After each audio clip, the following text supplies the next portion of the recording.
Graça e paz, irmãos e irmãs. Nós vamos meditar na palavra de Deus. Eu lhes convido a abrirem vossas Bíblias lá na segunda carta de Paulo a Timóteo.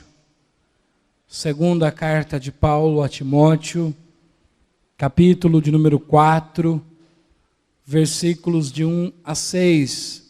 O texto também será projetado, mas não use isso para você não trazer a Bíblia, não use isso para você não procurar, pois o cristão precisa ter intimidade com a Bíblia. 2 Timóteo 4, de 1 a 6. Vou pedir para os irmãos colocar-se de pé mais uma vez, em reverência à palavra de Deus, e que haja em nós uma sede e uma fome pela presença do Senhor. Os irmãos acharam aí, amém? Passamos a leitura do texto, que Deus fale conosco. Amém. Conjuro-te perante Deus e Cristo Jesus, que há de julgar vivos e mortos pela sua manifestação e pelo seu reino. Prega a palavra, insta, quer seja oportuno, quer não. Corrige, repreende, exorta com toda longanimidade, pois haverá tempo em que não suportarão a sã doutrina. Pelo contrário, cercar-se-ão de mestres segundo as suas próprias cobiças, como que sentindo coceira nos ouvidos, e se recusarão a dar ouvidos à verdade, entregando-se às fábulas. Tu, porém, sê sóbrio em todas as coisas, suporta as aflições, faz o trabalho de um evangelista, cumpre cabalmente o teu ministério. Quanto a mim, estou sendo já oferecido por libação, e o tempo da minha partida é chegado. Amém. Fecha os teus olhos, ainda em pé. Eu te convido a colocar uma das tuas mãos sobre o seu coração e juntos clamarmos pela presença do Espírito Santo. E juntos declarar que a única esperança de sair alguma coisa boa de nós é se o Espírito Santo reinar nas nossas vidas.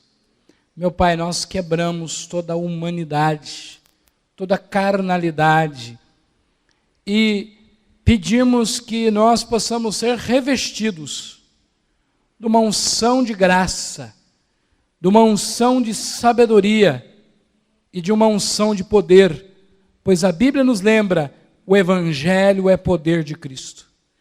Nenhuma palavra séria pode voltar da mesma maneira, nenhuma palavra do Senhor pode deixar de cumprir o seu objetivo. Então ensina-nos, Deus, a ser boca tua neste lugar.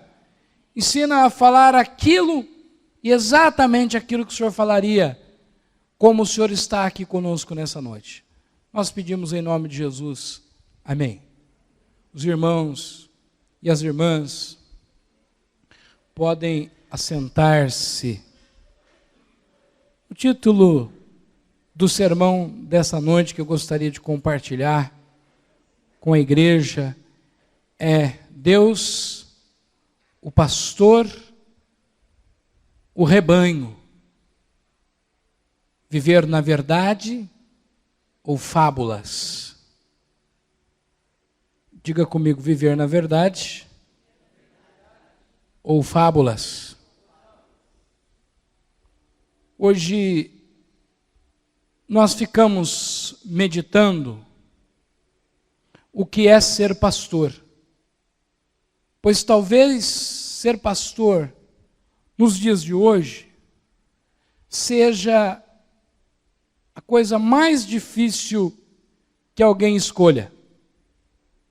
Não é pelos valores econômicos, não é pelas dificuldades de locomover, pois eu creio que os pastores antigamente sofreram muito mais do que nós, não é pela comodidade ou pela falta dela, mas sim pela rebeldia de um século onde cada um se julga Deus de si mesmo, pela falsidade e falta de verdade em que existe no corpo de Cristo e por um grande desinteresse pelas coisas que são do alto. Portanto, nesse sentido, eu gostaria de conversar com vocês a respeito de uma proposta e uma orientação do apóstolo Paulo, quando ele escreve ao seu discípulo, ao seu filho na fé, o pastor Timóteo. Nenhum problema da igreja é novo. Nós temos contextos diferentes, todavia os problemas são muito parecidos. Paulo escreve a Timóteo, dizendo a ele, pastor de uma igreja: ó Timóteo, meu filho, pregue a palavra. Ó Timóteo, não invente história. Ó Timóteo, não invente moda para encher a igreja.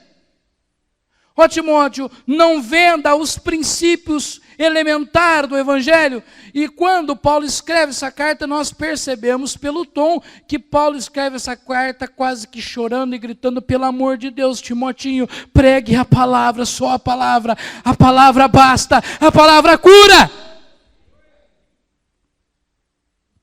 Há uma exortação do apóstolo Paulo dizendo: olha, Timóteo, não inventa moda, pelo amor de Jesus Cristo, volte para a palavra. E há um clamor dentro de mim nessa noite que eu gostaria de dividir com você: voltemos à palavra de Deus. Não inventemos história, não escrevemos outro evangelho, porque por aí afora está sendo pregado um outro evangelho.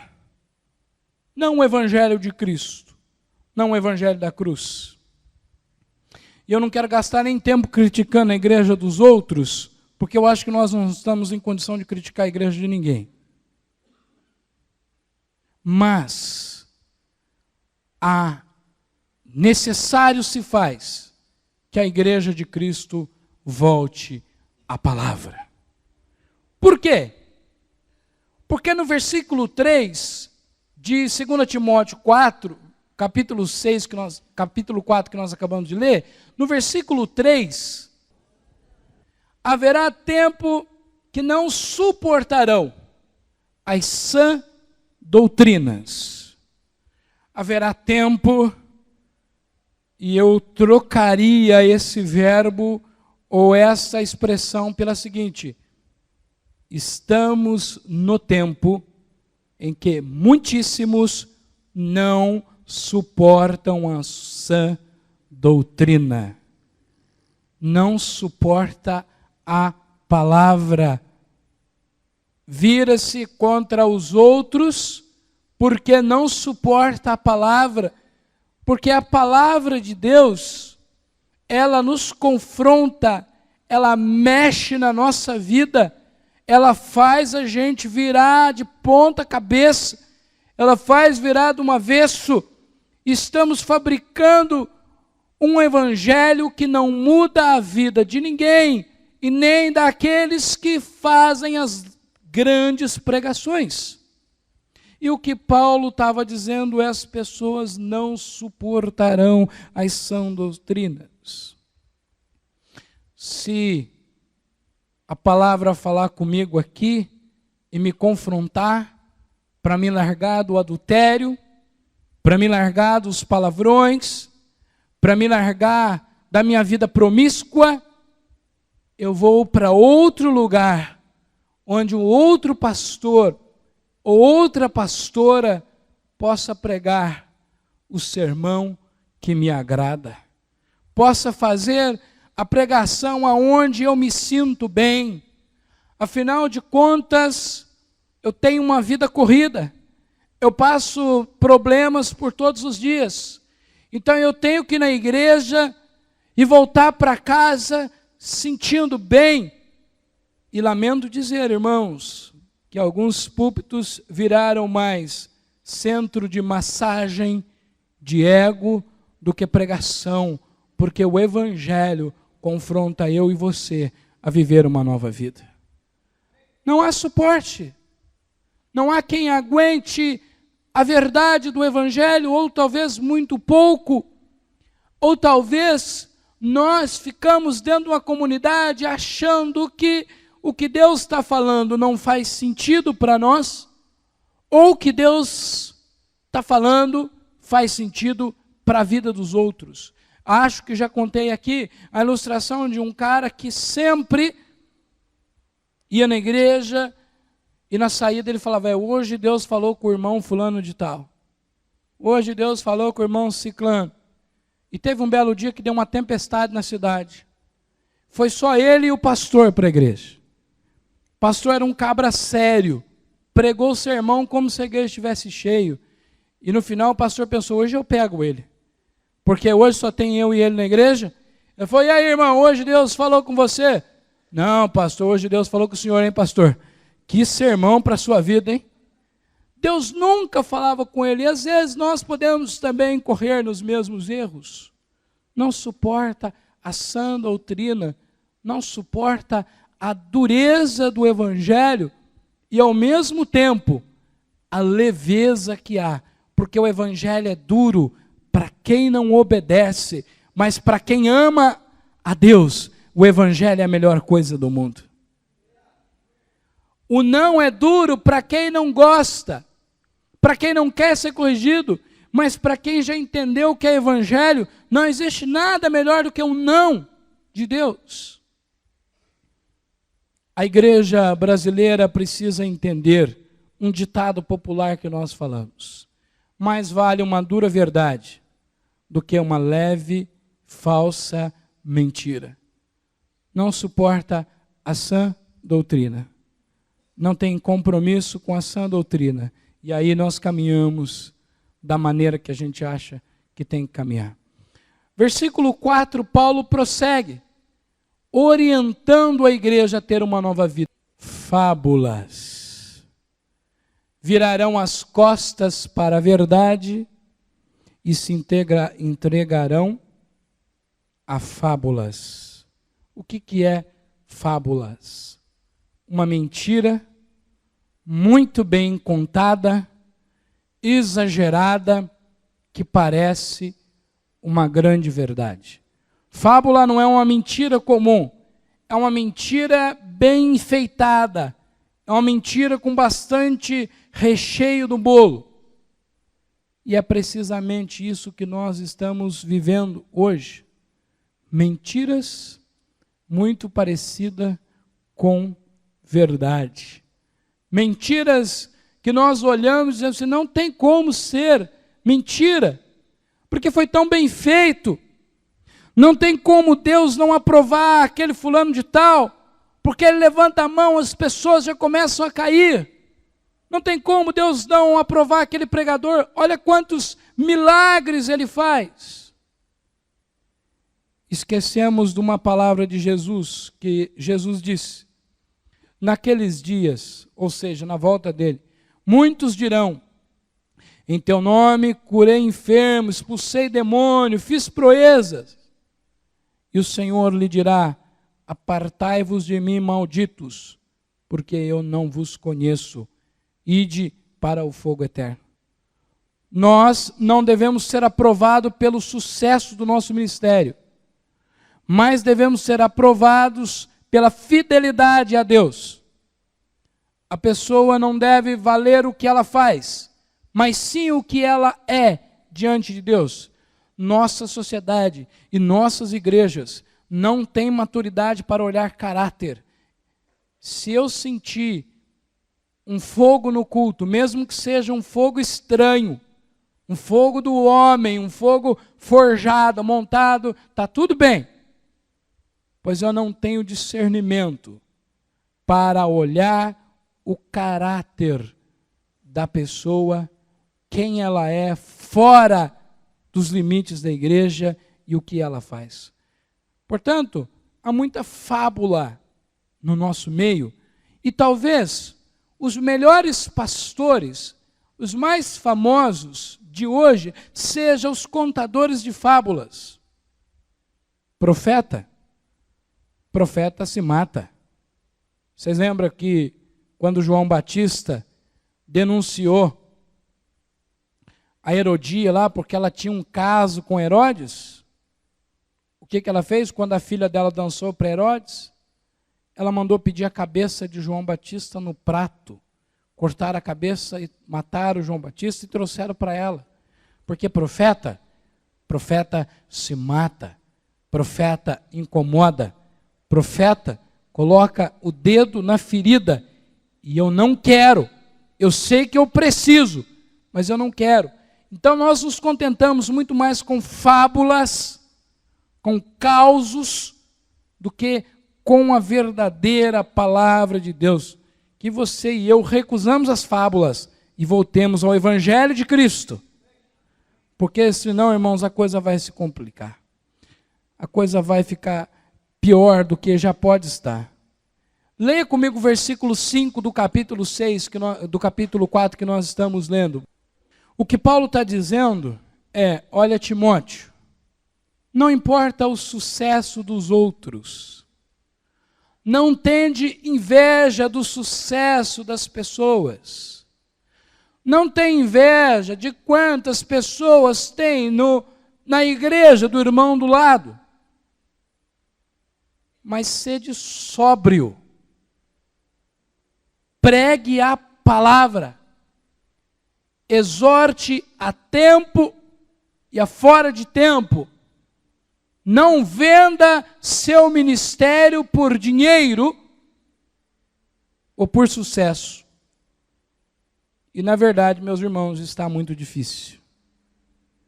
E na verdade, as tentações do ministério pastoral são as tentações que o diabo ofereceu para Jesus. Dinheiro, fama e poder. As tentações do ministério pastoral são as mesmas que os irmãos e que as irmãs têm. Fama, dinheiro e poder. E o que Paulo diz para Timóteo: não sucumbe. Diante disso, Timóteo, seja fiel. Pregue a palavra sem importar o quantas pessoas vão gostar de você. Porque nós estamos muito preocupados com aquilo que fala de nós. Será que o pastor da minha igreja, será que eu como pastor, eu sou um pastor descolado? Será o que fala de mim? Será que nós somos os pastores mais queridos da igreja? Essa é a preocupação. Para quantos jantares nos chamam? Quantos presentes ganhamos nas datas especiais? Um servo de Deus, um pastor, uma pastora e um servo de Deus não pode ser movido à corda, gente. As pessoas mais complicadas são as pessoas que mais nos apresentam simpatia para que nós nos convencemos de que elas estão perfeitas. Mas quando nós olhamos, não é assim. As nossas carências têm que suprir em Deus, porque o Evangelho é confronto. O Evangelho é mudança de vida. E Paulo diz algo interessantíssimo para Timóteo: as pessoas sentirão coceiras nos ouvidos. Essa palavra está muito forte. Esse pastor está mal-humorado. Não sei não se a liderança da minha igreja não anda dormindo no sofá.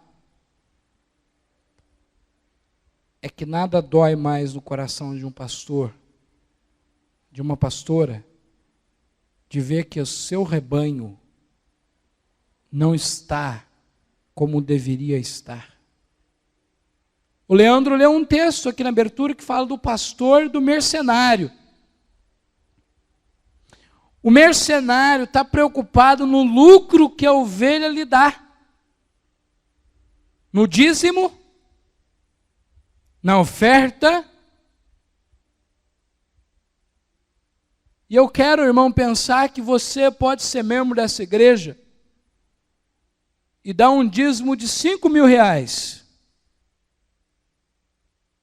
Se eu precisar confrontar a sua vida, não acho que esses 5 mil reais vai fazer você aliviar a barra para você, não. Porque ministério pastoral não depende de dinheiro. Servo de Deus não pode viver na dependência de dinheiro, seja pastor ou irmão da igreja. Você depende de Cristo, Rei dos reis, Senhor dos senhores. E não se venda a palavra por preço nenhum. E essa pregação não é uma pregação para pastores, é para todos nós. Você, de repente, não confronta as pessoas porque você tem medo de perdê-la. Mas você não parou para pensar que o seu irmão for para o inferno, você sabendo que ele está indo, o negócio vai ficar quente para o seu lado também. É a Bíblia que diz, não tem como a gente pegar, às vezes as pessoas nos cobram, pastor, tem que amaciar as palavras, do que jeito que nós vamos pegar a Bíblia e bater num liquidificador para amaciar as palavras? Não tem como. A palavra que é dura para mim é dura para vocês. A igreja de Cristo precisa voltar a ter paixão e arrepender-se dos pecados. Do contrário, meu irmão, nós estamos caminhando para lugar nenhum. O mercenário, quando vem o problema, tchau. O bom pastor, que é o exemplo de Jesus, dá a vida pelas ovelhas. Mas Paulo continua aconselhando Timóteo. Eu quero que vocês leiam agora comigo 1 Timóteo 4, 1 e 2. Vamos ler os dois juntos? Gente do céu, olha o que Paulo está dizendo. Espíritos enganadores. E olha o que o próprio Paulo diz lá em Coríntios, que há demônios que se transveste em anjo de luz para enganar as pessoas. E como consegue enganar? Porque nós não temos profundidade, intimidade com Deus. E aí nós somos facilmente enganados. Como é que crente que não lê Bíblia, não ora, não jejua, vai saber discernir o que vem de Deus e o que vem do diabo? Há um vídeo no YouTube muito interessante, um vídeo do Bispo Macedo, a qual eu tenho muita crítica, mas nesse ponto eu achei interessante o vídeo dele. É um vídeo que ele está com a mulher endemoniada, expulsando um demônio, e a mulher mostra como enganar pastores e líderes. Então a mulher chega endemoniada, daqui a pouco ela vai mudando o rosto, daqui a pouco ela começa a orar em línguas, claro que uma língua imitação, uma língua do demônio, não línguas dos anjos, e daqui a pouco o pastor vira para ela e diz assim, não, isso aqui já pode ser consagrado a presbítero. E aí ela disse assim que ela já fez isso com muitos pastores no Brasil, e depois ela mesma, essa moça, adulterou com o pastor, acabou com o ministério. E aí quando o Bispo Macedo expulsou lá o demônio lá, ele disse assim, agora eu vou sair daqui e vou lá acabar com outros ministérios. Uma visível falta de discernimento. Porque nós estamos preocupados com a aparência e não examinamos a essência. Nós não acautelamos de quem nós colocamos no púlpito da nossa igreja.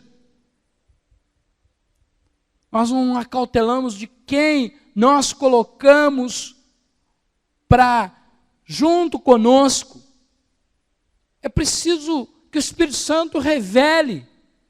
A pessoa que tem intimidade com Deus, lá em Amós está escrito que Deus não faz nada sem revelar os seus. A intimidade com Deus é que muda a vida do homem. E aí o versículo 2 que nós lemos, é o que me chama a atenção, meus amados. Muita minha atenção. Pessoas que pecam porque a mente já cauterizou. É isso que Paulo diz. O que é cauterizar? Cauterizar é o mesmo que amortecer. Se eu tenho um calo na mão, eu posso apertar esse calo que ele não vai doer. Se eu quiser queimá-lo e cauterizá-lo, eu faço. Fica ali uma zona morta. E precisamente é o que nós estamos vivendo nos tempos atuais. Não há medo de pecar. Não há medo de contar mentira. O número de pessoas mentirosas lá fora é o mesmo número de crente mentiroso. Só que não existe crente mentiroso. Você que mente, você não é crente. Ponto. Não existe crente mentiroso. Não tem essa modalidade lá no céu. Crente mentiroso. Logo, quem mente não é crente. Porque a Bíblia diz que o diabo é o pai da mentira. Se você mente e diz que Deus é teu paizinho, você acha, mas ele não é. O importante não é o que eu acho, gente. Eu posso achar. Eu posso bater na porta lá do Palácio Planalto e falar assim, eu sou o pastor Enoque, amigão da Dilma. Graças a Deus eu não sou. Mas se eu fosse, eu poderia dizer eu sou. Aí alguém comunicaria a dona Dilma lá, ela ia dizer assim, nunca vi mais magro ou mais gordo. Ou seja, o importante não é quem eu acho que eu sou. E nós estamos numa geração de achismo. Eu acho. Uma vez, uma das histórias mais complicadas que eu vivi como pastor, foi um momento que eu fui conversar com uma senhora que estava em adultério com o marido dela, e ela disse assim para mim assim, em adultério, em pecado, ela disse para mim assim, pastor, eu estou assim, mas eu sei que a graça de Deus muda eu e que eu vou mudar o dia que Deus quiser e eu não preciso sair dessa vida porque eu estou cheia do Espírito Santo.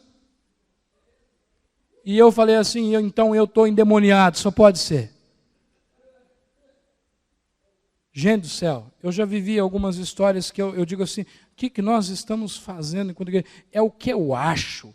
E nós estamos vendo uma geração que a gente diz assim, ninguém é ninguém para falar nada para mim. Estamos vivendo uma geração tupetuda, orgulhosa, que a gente acha que está abafando, que a gente acha que nós estamos arrebentando, que a gente sentiu um arrepio e nós achamos já, estou a um passo do céu. Gente do céu, não há coisa mais terrível do que cauterização. Avivamento representa arrependimento de pecado. Quando Jonathan Edwards pregou o seu sermão, Pecadores da Mão de um Deus Irado, diz que muitas pessoas, talvez umas 15 mil pessoas estavam lá, e as pessoas começaram a se retorcer de medo do pecado, a segurarem nas pilastras do templo, a chorar e clamar de medo do pecado. Gente, a Bíblia diz que o cristão e o não cristão é notável a diferença. Hoje, o que o ímpio faz, o crente faz pior. Sexualidade dentro do casamento, mesmo número. Todo tipo de pecado, mesmo número. Aonde está a nossa diferença? Portanto, os dias requer de nós que façamos o que o apóstolo Paulo disse, lá em 2 Timóteo 4:1, que nós lemos, no 2 especialmente. Timóteo, pregue a palavra a que preço for, mesmo que você não seja bem-vindo, mesmo que você não seja convidado para tantas coisas, mesmo que você não seja o pastorzão, pregue o Evangelho. Eu queria dizer para vocês, irmãos, porque pastor é o que cuida. Portanto, eu creio que todo mundo aqui deve ser um pastor e uma pastora. Amém? Independentemente do título e independentemente da responsabilidade da igreja que está aqui. Eu te digo nessa noite, pregue o Evangelho puro e simples. Não invente. Eu te digo também, não caiamos nas fábulas. Te digo que a palavra de Deus cause em você e cause em mim, não coceiras para sair de perto, mas sede de beber na fonte de águas vivas, que é Deus. Por último, convido-lhes a ler João 10, um versículo significativo para as nossas vidas, pois a igreja que dá certo é a igreja que tem pastores e ovelhas consagradas para a honra e glória do Senhor. Lê comigo o texto de João 10. Jesus se apresenta como o bom pastor. O bom pastor dá a vida pelas ovelhas. O bom pastor é diferente do morcego. O morcego chupa o sangue das ovelhas na calada da noite e vai embora. Se bem que tem muita gente preferindo muito mais o morcego do que o bom pastor. Encerro essa meditação dizendo para a igreja onde eu e Gabi estamos pastoreando hoje, pois o amanhã pertence a Deus. Encerro essa pregação com algumas palavras da minha alma para vocês. Gostaria que no dia do pastor metodista, cada um dos irmãos e cada uma das irmãs pudessem consagrar-se mais a Deus. Gostaria de ouvir menos desculpa da igreja a qual estamos pastoreando e mais ação para a mudança. Gostaria de que todos nós nos amássemos, apesar das nossas complicações. Gostaria eu, creio que a Gabi também, que nós dedicássemos a Bíblia, a oração e ao jejum. Quero eu também dizer aos irmãos e às irmãs, não tenham pena de nós como pastores, mas tenham pena da alma de vocês e das nossas, porque no dia que Jesus voltar, prestaremos contas do que fizemos de errado e prestaremos contas do que deixamos de fazer o certo. Também, perdão peço a vocês, pois muitas vezes sei que tenho que ser duro, porque eu não quero que a minha alma e a de vocês padeçam no fundo do inferno. Queria também dizer a vocês, se estão cansados de nós, porque mexemos nas vidas, porque temos um sonho, que a igreja metodista em Itapeva possa ser uma igreja aprovada por Deus, possa ser uma igreja santa, possa ser uma igreja que faça diferença. E para isso, não há um papel pastoral. É preciso dar as mãos em prol do reino. É preciso deixar as diferenças. E é preciso amar. É preciso também que nós nos colocamos ao serviço de Deus. Pois estou cansado de ver que Deus não é prioridade na vida da maioria das pessoas dessa igreja. É preciso não olhar o pastor, a pastora que se encontra, mas colocar o coração para mudar a realidade dessa igreja e mudar as nossas vidas em Cristo Jesus. Por último, anseio ansiosamente como pastor ouvir de Deus uma palavra, ou uma frase talvez, quando aqui não estiver, ou quando no céu chegar. Servo bom e fiel, entre no gozo do seu Pai. Mesmo que a fidelidade custe muito para nós. Lembro vocês também de que vocês sabem que vocês podem.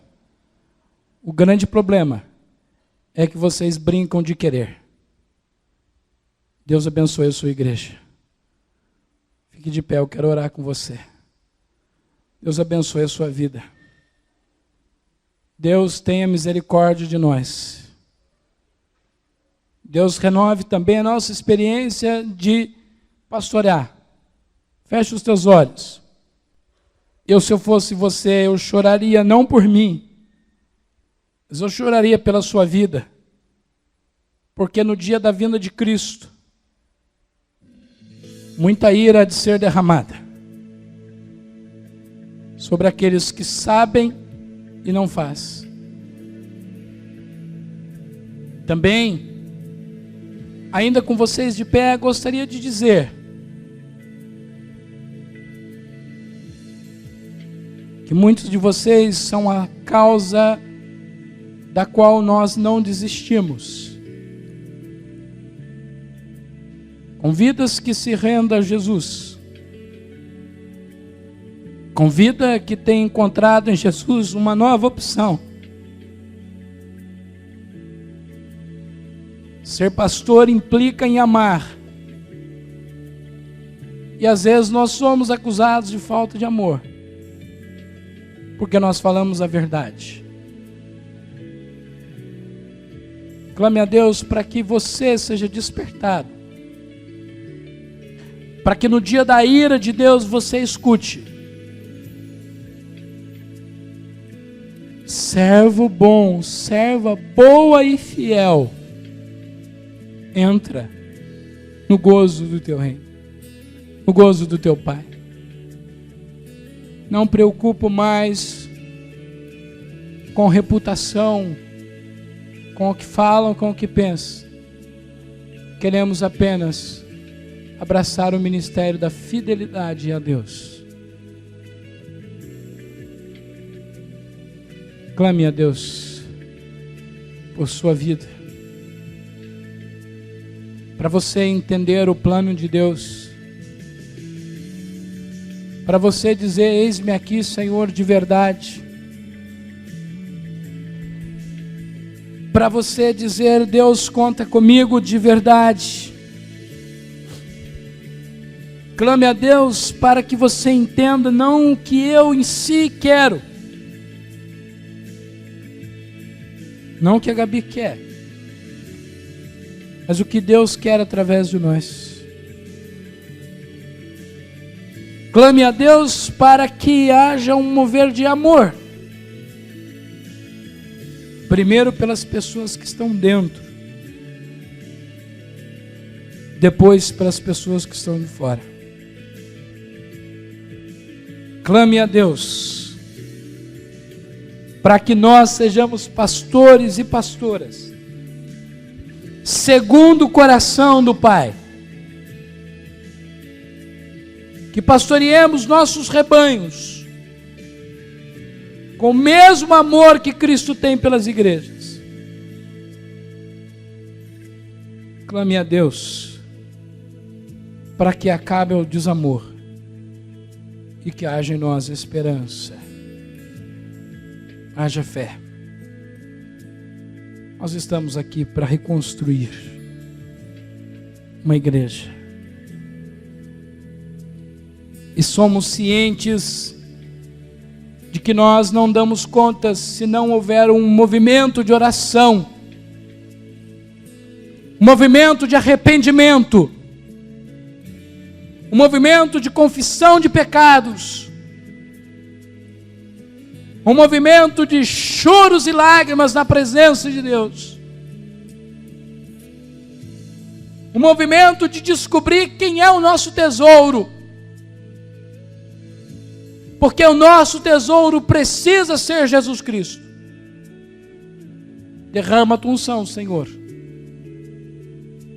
sobre nós e nos perdoa e nos faz, todo mundo aqui, que seja cuidador e cuidadora de pessoas. Em nome de Jesus Cristo, nosso Deus, é que nós oramos, é que nós agradecemos, em nome de Jesus. Eu queria convidar você, com bastante ordem, a orar pela pessoa que está do seu lado. Vira aí para quem está de frente para você. Fala: Deus nos deu uma aliança.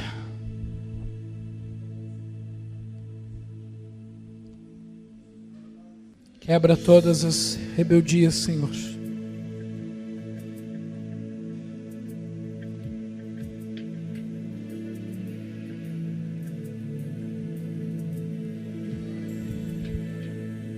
Faz em nós morada permanente, Deus. Compadeça-te de nós, ó Pai.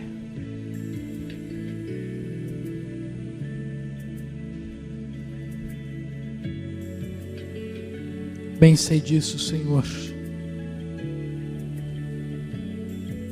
Mas colocamos a esperança em Ti. Colocamos o desejo, Deus, de sermos um, para que o mundo creia.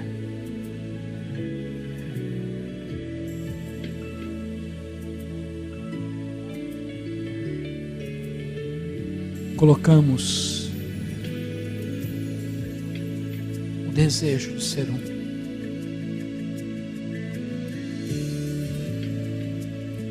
Faz essa igreja caminhar contigo, Senhor. Caminhar conosco, Pai.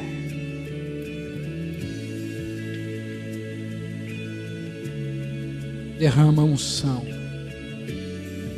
Derrama graça. Derrama poder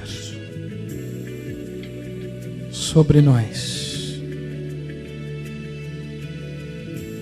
Em nome de Jesus. Amém?